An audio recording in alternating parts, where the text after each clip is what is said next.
पूरे चुनाव भर भाजपा के बड़े बड़े प्रोमिनेंट लीडर ये कहते हुए डिबेट्स में मेरे साथ बैठे कि नहीं जी, शिंदे मुख्यमंत्री बनेंगे। तो बीजेपी का एक इतिहास है, बीजेपी जिसके कंधे पे बैठ के सत्ता तक पहुंचती है उसी का गला काट देती है। अडानी का पैसा खूब बटा, और बटा न होता तो भाजपा इस तरीके से वापस नहीं करती। और बंदूक तान के महिलाओं के ऊपर, वो वोट देने जा रही महिलाएं थी, वो किसी की चोरी नहीं कर रही थी, वो अपराधी नहीं थी। तो उन महिलाओं पे बंदूक तानने वाले उस पुलिस अधिकारी को जो सम्मानित कर रहे हैं। नमस्कार। जिस तरीके से विधानसभा चुनाव के रिजल्ट आ रहे हैं, परिणाम महाराष्ट्र हो या झारखंड हो, वहाँ पर ये देखने में आ रहा है कि झारखंड में जहाँ इंडिया गठबंधन 50 सीटों से आगे चल रही है और सरकार बनाते हुए दिख रही है, वहीं पर महाराष्ट्र में इस बार उलटफेर होने वाला है। और ये उलटफेर 200 से ज़्यादा सीटें बीजेपी लेकर के आ रही है, 288 सीटों में से। तो ये एक बड़ा झटका इंडिया गठबंधन के लिए लगता हुआ दिखाई दे रहा है। क्या कारण है, उन कारण पे बात करेंगे, क्योंकि योगी और मोदी तमाम लोगों जा कर के महाराष्ट्र में कई नारे भी दिए, बटोगे कटोगे और एक हैं सेफ हैं। क्या इन नारों का प्रयोग सही रहा, या फिर इसके पीछे क्या वजह है, आखिर महाराष्ट्र में क्यों बीजेपी जीत रही है? बात करेंगे। हमारे साथ हैं वैभव त्रिपाठी जी, जो कि बनारस से आए हुए हैं, मोदी जी का संसदीय क्षेत्र है। कैसे देखते हैं जो चुनाव के रिजल्ट आ रहे हैं, यूपी उपचुनाव के रिजल्ट भी आ रहे हैं, कैसे देखते हैं? देखिए, धनबल जीत रहा है, लोकतंत्र हार रहा है। सिस्टम जीत रहा है, लोकतंत्र हार रहा है। मैं ये मानता हूँ कि महाराष्ट्र की अगर जो रुझान है, अगर ये तब्दील होगा परिणामों में, तो उसके पीछे बहुत सारे ऐसे कारण हैं। जैसे एक एक विधानसभा में 15-15 करोड़ रुपए बांटे गए। तो अब महंगाई और बेरोजगारी के दौर में जब स्थिति ये होती है कि गरीब आदमी अपना खर्च चलाने के लिए परेशान है, जब उसको आप पैसे देते हैं तो वो प्रभावित होता ही है। और इसमें चुनाव आयोग की विफलता नहीं, मैं तो कहूँगा कि चुनाव आयोग ने एकदम आंख मूंद के भाजपा के इस धन बल को प्रयोग करने की मौन सहमति दे रखी थी। कोई कार्रवाई नहीं हुई।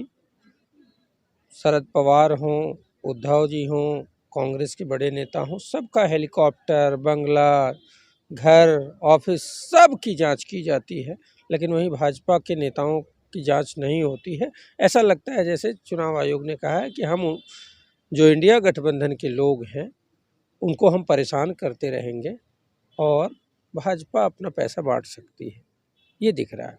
एक मामला और था, जो लाड़की बहन योजना थी, लाडली नहीं, लाडली महाराष्ट्र में लाड़की कहते हैं, उसका चुनाव से पहले नवंबर तक का पैसा, मतलब लगभग 3 महीने का पैसा एक साथ दिया गया, जो एक तरीके से चुनाव आयोग इस पे कार्रवाई करनी चाहिए थी। और चुनाव आयोग मौन है। एडवांस में पैसे कौन पे करता है, ये भ्रष्टाचार में भी आता है, तो उसका भी कुछ न कुछ प्रभाव है। हमने मूल मुद्दे महंगाई, बेरोजगारी और बाकी सब की बात की, लेकिन जहां सीधे पैसे गए हैं उनका क्या? लेकिन विनोद तावड़े के ऊपर जिस आरोप लगा, उन्होंने तो केस कर दिया उल्टा राहुल गांधी के खिलाफ की कोई सबूत नहीं है। ऐसा है कि केस हर वो आदमी जो ईमानदार होता है वो अपनी बेगुनाही साबित करता है, लेकिन यहाँ क्या है कि जो चोर है उल्टे केस कर रहे हैं। तो जो पैसे पकड़े गए, उस डायरी में 15 करोड़ की डिटेल थी, 5 करोड़ पकड़े गए, इसका क्या करेंगे? कुछ दिन बाद कहेंगे कि नहीं जी, वो तो लोगों ने सपना देखा था, पैसे नहीं पकड़े गए थे। तो जब सत्ता का हाथ हो, चुनाव आयोग साथ हो, तो कुछ भी हो सकता है। विनोद तावड़े कुछ भी कह सकते हैं। अन्यथा वाजपेयी जी कहा करते थे कि पार्टी विद डिफरेंस है, वो डिफरेंस कुछ और था, वो नैतिकता की बात करते थे। लेकिन आज की जो मोदी की पार्टी विद डिफरेंस है, वो ये है कि सब अपराध करेंगे, भ्रष्टाचार करेंगे, लोकतंत्र को तार-तार करेंगे और बड़ी बेशर्मी से कहेंगे हम पार्टी ऑफ डिफरेंस है, लोकतंत्र को ख़त्म कर रहे हैं। अडानी का पैसा खूब बटा और बटा न होता तो भाजपा इस तरीके से वापस नहीं करती और ये जनता का माहौल नहीं था। जनता में माहौल बिल्कुल खिलाफ था भाजपा के। जनता में ये चर्चा थी कि जिन्होंने पार्टी के साथ गद्दारी की, चाहे वो शिंदे हों, चाहे अजीत पवार हों, उनके खिलाफ जनता का मत था। ये सब के बावजूद जो परिणाम, जो रुझान दिख रहे हैं, वो किसी को ग्राह्य नहीं है, किसी को पच नहीं रहा है। तो मैं ये मानता हूँ कि चुनाव आयोग को भी इस पे कुछ बोलना चाहिए। बस इतना कह देना कि हम पारदर्शी हैं, हमारे ऊपर आरोप नहीं लगा सकते, ये काफ़ी नहीं है।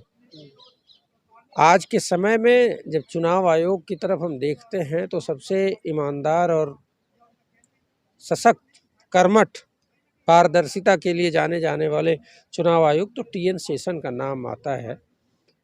और जब सत्ता के साथ गलबहियाँ वाली स्थिति आती है तो बरबस ही राजीव कुमार का नाम आता है। जनता का ये बात, मेरी बात नहीं है।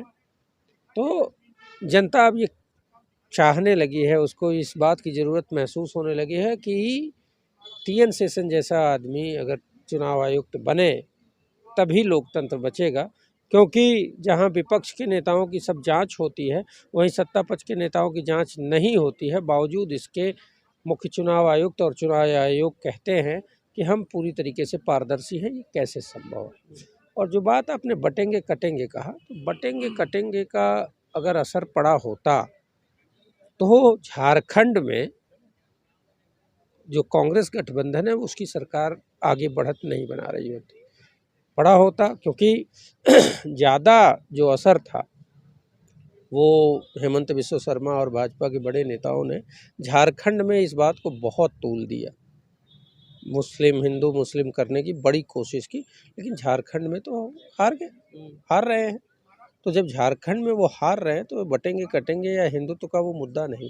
और मैं तो ये मानता हूँ कि जहाँ बीजेपी दो फोरम पे काम करती है। एक प्लेटफॉर्म ये है कि हम कुछ स्लोगन्स दे के उसको हवा देंगे, दूसरी तरफ अंदर खाने सिस्टम का दुरुपयोग, तंत्र का दुरुपयोग हो, पैसे की बंदर बांट हो, कॉरपोरेट के हवाले वो पूरा चुनाव हो। ये तो जहाँ पैसे इन्वॉल्व होते हैं तो उस पैसे से वोटर प्रभावित होता है, कहीं न कहीं ऐसा देखा गया है। तो जब पैसे से प्रभावित होकर अगर चुनाव परिणाम उनके पक्ष में आ जाते हैं तो वहीं गोदी मीडिया इस बात को प्रचारित करने लगती है कि ये स्लोगन जो दिया था इसकी वजह से जीते।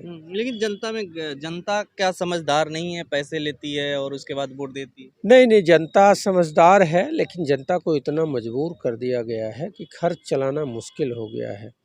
अगर इनइक्वालिटी की बात करें, जो बराबरी, एक तरफ अमीर अमीर होता जा रहा है, गरीब गरीब होता जा रहा है। सबसे ज़्यादा अगर गरीब बढ़ी है तो पिछले 10 साल की नरेंद्र मोदी सरकार में बढ़ी। महंगाई सबसे ज़्यादा अगर बढ़ी है तो नरेंद्र मोदी की 10 साल की सरकार में बढ़ी है। बेरोजगारी सबसे ज़्यादा अगर बढ़ी है तो नरेंद्र मोदी की सरकार में बढ़ी है।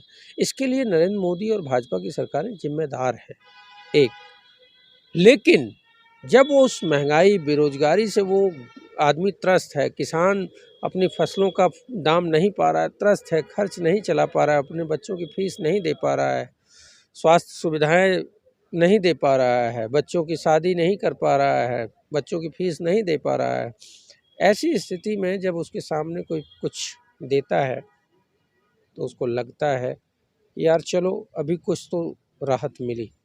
तो मतलब कहते क्या है कि किसी को इस तरीके से मजबूर कर दो, मजबूर करने के बाद अगर कुछ उसको राहत दे देंगे तो वही उसके लिए बहुत कुछ हो जाएगा। अगर किसी भार ढोने वाले जानवर के पीठ पे 55 किलो 60 किलो वज़न डाल दिया गया, उसकी कैपेसिटी 50 किलो की ही है, और अगर 100 किलो उस पे डाला गया, 10 किलो हटाएंगे तो भी राहत ही महसूस होगी। ये टेंडेंसी, ये स्वभाव है। तो मुझे लगता है कि महंगाई, बेरोजगारी, निर्धनता और जो परेशानियां बढ़ी हैं, इसकी वजह से जो किसान, दलित, वंचित, मजदूर, ये सभी परेशान हैं।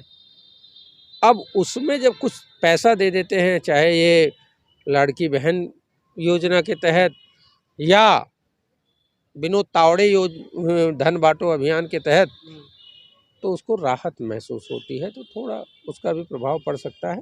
जनता को हम इसमें दोष नहीं देंगे, लेकिन लोकतंत्र की रक्षा सरकार की जिम्मेदारी है, चुनाव आयोग की जिम्मेदारी है। ये पूरी तरीके से चुनाव आयोग अपनी जिम्मेदारी निभाने में विफल रहा है, मैं ये मानता तो हूँ। महायुति से क्या लग रहा है कि अब मुख्यमंत्री के लिए भी दावेदारी हो रही है, 3 गुट अजीत और पवार और देखिए, इस ऐसा तरीके है से? कि पूरे चुनाव भर भाजपा के बड़े बड़े प्रोमिनेंट लीडर ये कहते हुए डिबेट्स में मेरे साथ बैठे कि नहीं जी, शिंदे मुख्यमंत्री बनेंगे। वैसे तो अभी रिजल्ट नहीं है ये, लेकिन रिजल्ट अगर ऐसा ही रहा तो बीजेपी का एक इतिहास है। बीजेपी जिसके कंधे पे बैठ के सत्ता तक पहुंचती है, उसी का गला काट देती है। लेकिन नीतीश उद्धव कुमार नहीं की नहीं तरह बताया जा रहा है कि शिंदे मैं को ही वहाँ पर नहीं, मैं कह रहा हूँ, बताया क्या जा रहा है, परिणाम क्या होगा और आने वाले भविष्य में मैं भविष्यवक्ता हूँ नहीं, लेकिन बीजेपी का जो इतिहास रहा है कि जिसके कंधे पे बैठ के बीजेपी सत्ता तक पहुंचती है, उसी का गला काट देती है। पिछले बार चुनाव में भी यही हुआ और उद्धव ठाकरे का गला काट दिया और कहा कि हमारा मुख्यमंत्री बोला। इसी वजह से उद्धव जी उनका साथ छोड़ा और इंडिया महाविकास अघाड़ी बना। अब मुझे लगता है कि इस बार शिंदे का गला काटा जाएगा।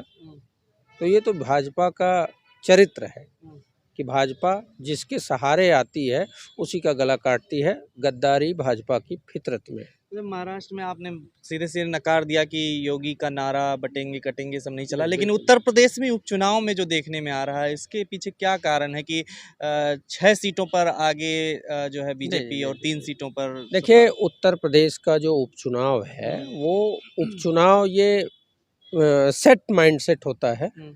जो उपचुनाव होता है वो राज्य सरकार के फेवर में ही जाता है, क्योंकि जनता ये मानती है कि भाई जो राज्य में सरकार जिसकी है, अगर उस दल का विधायक जीतेगा तो हमको ज़्यादा विकास मिल सकता है, हमारी बात सुनी जा सकती है। तो ये एक टेंडेंसी है। तो मैं उत्तर प्रदेश के परिणाम चाहे जो भी हों, मैं ये नहीं मानता।